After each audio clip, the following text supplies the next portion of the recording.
Good morning friends, welcome to our YouTube channel. Friends, 9 जून 2020 को GST के अंदर तीन नए नोटिफिकेशंस और इम्पॉर्टेंट नोटिफिकेशंस इशू किए गए हैं।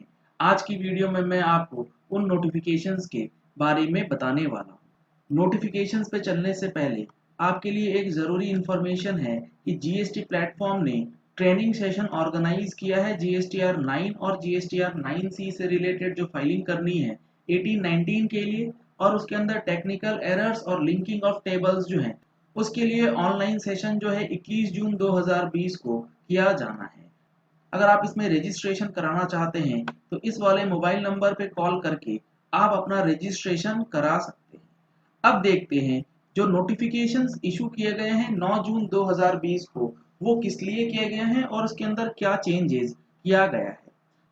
सबसे पहला नोटिफिकेशन जो आया है वो आया है नोटिफिकेशन नंबर 45।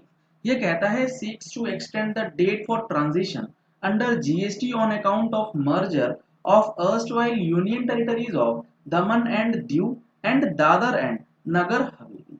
यानी कि जो ट्रांजिशन पीरियड था उस ट्रांजिशन पीरियड को 31 मई से एक्सटेंड किया गया। सर, ट्रांजिशन का क्या मतलब?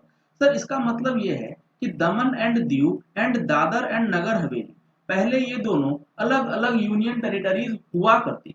अब इन दोनों को मिला करके मर्ज किया गया।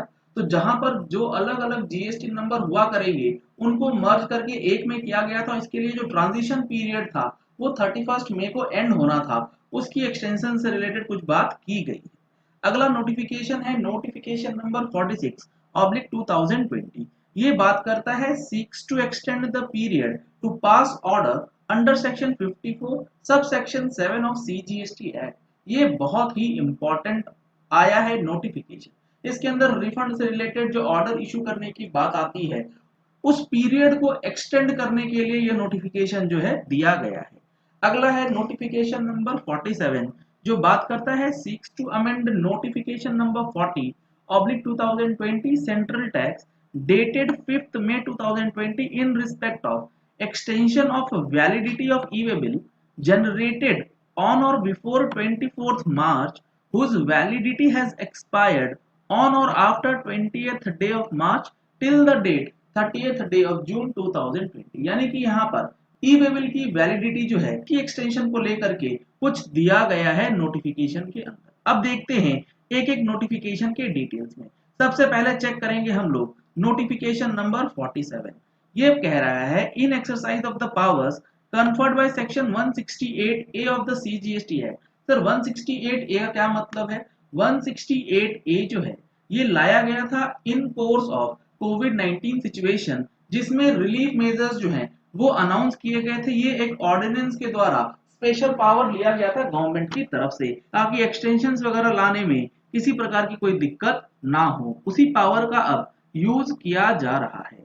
आगे इन्होंने लिखा है section 168 of the CGST act read with section 20 of the IGST act and section 21 of the UTGST act. The government on the recommendation of the council hereby makes the following further amendment in notification number 35 oblique 2020। Notification number 35 जो था वो basically इस चीज की बात कर रहा था कि आपका जो भी कंप्लायंसेस है जो एक पर्टिकुलर डेट 20 मार्च से लेकर 29 जून तक रहेगा उसकी डेट एक्सटेंड कर दी जाएगी 30 जून तक। उस नोटिफिकेशन को अब अमेंड किया गया। इसमें बताया गया है इन the said notification in the first paragraph in clause 2 for the proviso the following proviso shall be substituted, namely provided that where an e-way bill has been generated under rule 138 of the CGST rules 2017 on or before 24th March 2020 and whose validity had expired on or after 20th March, the validity period of such e-way bill shall be deemed to have been extended till 30th day of June 2020। इस notification को समझने के लिए आपको देखना होगा notification number 35। मैं एक बार आपके लिए नोटिफिकेशन नंबर 35 बटा 2020 ओपन करता हूं, फिर हम लोग देखते हैं किस तरीके से ये चेंजेस जो है उसमें किए गए हैं। अब देखिए ये मैंने ओपन करा है नोटिफिकेशन नंबर 35 ऑब्लिक 2020 जो कि 3 अप्रैल 2020 को इशू किया गया था। इसके अंदर बताया गया है जो नोटिफिकेशन 35 है उसका फर्स्ट पैराग्राफ और उसके अंदर जो क्लॉज 2 है उसका जो प्रोविजो है, यानी कि इस नोटिफिकेशन 35 का फर्स्ट पैराग्राफ इसका क्लॉज 2, इसका क्लॉज 2 क्या कहता है, इसका क्लॉज 2 जो है वो कुछ इस प्रकार से है। इसके अंदर जो चीजें बताई गई हैं वो इस तरीके से बताई गई हैं कि ये वाला जो प्रोविजो है अब इस तरीके से इसको पढ़ना है, यानी कि ये वाला क्लॉज जो है अब ये सब्स्टिट्यूट हो जाएगा, यानी कि अब जो ये चीजें यहाँ लिखी गई है सेम चीज नोटिफिकेशन नंबर 35 के अंदर जो है वो इनकॉर्पोरेट कर दी जाएंगी। किसकी जगह पे, इस जगह पर कि where an e way bill has been generated under rule 138 of the CGST rules and its period of validity expires during 20th day of March 2020 to 15th day of April 2020, and the validity period of such e-way bill shall be deemed to have been extended till 30th day of April 2020। यानी कि पहले जो e-way bill की validity 30 अप्रैल को समाप्त होनी थी क्योंकि वो निकला था 20 मार्च 2020 और 15 अप्रैल 2020 के पीरियड में वो एक्सपायर होने वाला था, तो इस चीज को अब यहाँ पर सब्स्टिट्यूट करके कह दिया गया है कि जो भी ई वे बिल आपका जनरेट हुआ है, निकाला गया है 24 मार्च से पहले या उस दिन तक और उसकी वैलिडिटी जो एक्सपायर हो रही है वो हो रही है ऑन और आफ्टर 20 मार्च 2020, तो उस सारे ई वे बिल की एक्सटेंडेड वैलिडिटी पीरियड जो है वो 30 जून 2020 तक मान ली जाएगी। तो ये ई वे बिल से रिलेटेड एक बहुत बड़ा चेंज जो है वो किया गया है। अगला जो नोटिफिकेशन है वो है notification number 46।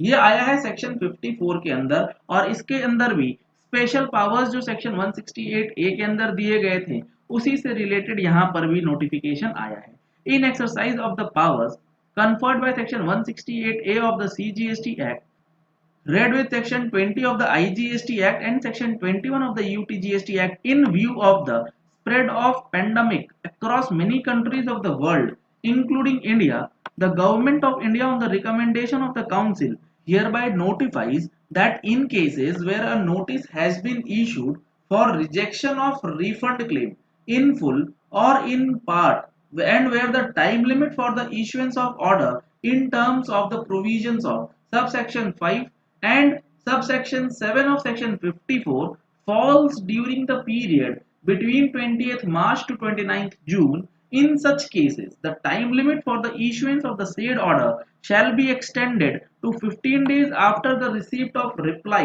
to the notice from the registered person or 30th June, whichever is later। Let suppose आपने रिफंड अप्लाई किया, रिफंड अप्लाई करने के बाद आपके पास एक नोटिस आया, सो कॉल्ड नोटिस आया RFD 08 के अंदर और इसमें आपसे जानकारी मांगी गई कि आप ये बताएं कि आपका रिफंड क्यों ना रिजेक्ट किया जाए। उस नोटिस का रिप्लाई देने का जो टाइम पीरियड होता है वो होता है 15 दिन। लेट सपोज आपने 15 दिन के अंदर उसका रिप्लाई दिया RFD 09 में। अब जिस दिन आप रिप्लाई देते हैं उस दिन के बाद से जो हमारा ऑफिसर है उसको अप्रूवल या रिजेक्शन का ऑर्डर पास करना होता है। तो यहाँ पर अब ये बताया गया है कि आप अगर रिप्लाई देते हैं और रिप्लाई देने के बाद जो ऑर्डर इशू करने का टाइम पीरियड है वो अगर एक्सपायर हो रहा है, वो ऑर्डर इशू करने का जो लास्ट डेट है वो फॉल करता है 20 मार्च से लेकर 29 जून के पीरियड में, तो उस चीज के लिए ऑर्डर एक्सटेंशन जो है वो दिया गया है। ऑर्डर इशुएंस की डेट को एक्सटेंड किया गया है रिसिप्ट ऑफ रिप्लाई से लेके 15 दिन या 30 जून, जो बाद में विच एवर इज लेटर होगा उस दिन तक आपका ऑर्डर जो है वो इशू किया जा सकता है प्रॉपर ऑफिसर के द्वारा। ये बहुत ही इंपॉर्टेंट चेंज जो है वो किया गया है जीएसटी रिफंड से रिलेटेड। अगला जो है नोटिफिकेशन वो है नोटिफिकेशन नंबर 45, जिसके अंदर मैंने आपको बताया Dadar and Nagar Haveli and Daman and Diu के मर्जर से रिलेटेड जो ट्रांजिशन था जिसको 31st डे ऑफ 2000 मई 2020 तक कंप्लीट करना था, ट्रांजिशन फेज कंप्लीट होना था, उसको एक्सटेंड किया गया। इसमें बताया गया है in exercise of the powers conferred by section 148 of the CGST act, the government on the recommendation of the council hereby makes the following amendment in the notification number 10/2020 और इसके अंदर जो चेंजेस किया गया in the said notification in the first paragraph for the figures letters and words 31st day of May the figures letters and words 31st day of July shall be substituted. एक बार मैं आपको दिखा देता हूं जो हमारा नोटिफिकेशन नंबर 10 है उसका फर्स्ट पैराग्राफ क्या कहता है। जो भी एंटिटीज मर्ज हुई है नए यूनियन टेरिटरीज में, उनके लिए स्पेशल प्रोसीजर लगाया गया ट्रांजिशन के लिए। और वो स्पेशल प्रोसीजर कब तक फॉलो करना था? वो फॉलो करना था 31 मई तक। तो ये डेट जो थी 31 मई को, अब ये एक्सटेंड कर दी गई है 31 जुलाई तक, यानी कि इन पर्टिकुलर जीएसटी नंबर्स के लिए 31 जुलाई तक स्पेशल प्रोसीजर फॉलो करना होगा। तो ये तीन बड़े नोटिफिकेशंस जो इशू किए गए हैं 9 जून को, आपको समझना बेहद जरूरी है। चलिए इस वीडियो को यही एंड करते हैं। आशा करते हैं कि आपको ये वीडियो पसंद आया होगा। अगर आपको ये वीडियो पसंद आया तो इस वीडियो को लाइक और शेयर करना मत भूलिएगा, ताकि मैक्सिमम लोगों तक ये इन्फॉर्मेशन पहुंच सके कि जीएसटी के अंदर जो तीन नए नोटिफिकेशंस आए हैं, इसका क्या इम्पैक्ट अब पड़ने वाला है। अगर आपने हमारे चैनल पे फर्स्ट टाइम ट्यून इन किया है तो चैनल को सब्सक्राइब करने के लिए नीचे दिए गए रेड कलर के सब्सक्राइब बटन को प्रेस कीजिए। साथ में जो बेल आइकन है उसे भी प्रेस कर लीजिएगा, ताकि वीडियो की नोटिफिकेशन आप तक रेगुलरली पहुंचती रहे। Thank you and have a nice day.